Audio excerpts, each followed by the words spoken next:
Mila fait la queue aux urgences pour sa blessure à la main. Son voisin immédiat frissonne et se plaint de fièvre. Mais elle accepte malgré tout la boisson chaude dans laquelle il a déjà bu.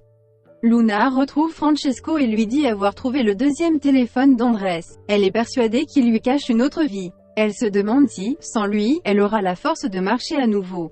Kevin consent à laisser Léa ausculter Alexandra sans surveillance. Celle-ci promet à l'interne de bien se tenir. Luna, seule avec Andrés, se dit inquiète mais refuse d'entrer dans les détails et part.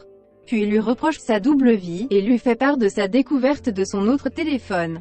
Il s'emporte en prétendant qu'elle a trahi sa confiance. Elle lui demande des explications qu'il lui refuse, et dit que tout est terminé entre eux.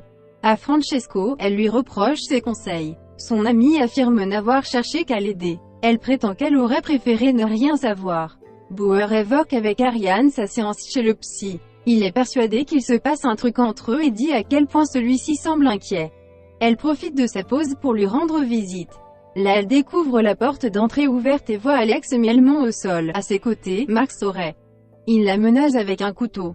Quand Alex se réveille, il lui assène de violents coups de pied. Elle profite qu'il ait le dos tourné pour sortir son pistolet. Les autres policiers débarquent. D'avoir réagi en professionnel lui fait prendre conscience qu'elle a enfin surmonté son traumatisme.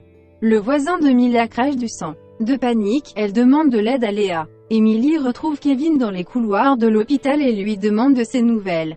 Elle s'excuse de l'avoir fait souffrir. Il prétend être passé à autre chose et que tout se passe bien mais s'énerve très vite. Léa hospitalise le malade qui dit revenir de Chine. Elle diagnostique une pneumopathie très violente. Sa mère craint qu'il ne s'agisse du retour du SRAS. Léa affirme alors que les instances sanitaires ont toujours craint au retour du coronavirus. Babette et elle sont très inquiètes de constater que le patient a passé 15 heures en salle d'attente. Pour l'infirmière, on est foutu.